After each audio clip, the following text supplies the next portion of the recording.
Լևոն Մնացականյանին ներկայացվել է մեղադրանք ապօրինի զինված կազմավորում ստեղծելու, ղեկավարելու եւ այլնի համար։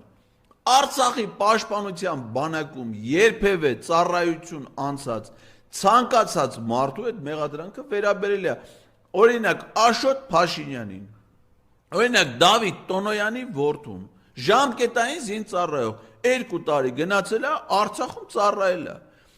Այսինքն ասում են որում հղումը անելու է մեր իրավական ակտերին, հղումը արվելու է Հայաստանի Սահմանադրական դատարանի որոշմանը։ Ասում է դուք եք չի ասել, որ 91 թվականից դա հանդիսանում է Ադրբեջան։ Ես գնահատական բան չեմ տալի, բովանդակություն եմ ասում, մեկնաբանությունը դրա հետ է։ Հղում են անելու մեր իրավական ակտերին եւ ասելու են, եթե ձեր երկիրը պաշտոնապես ձեր վարչապետը հայտարարում է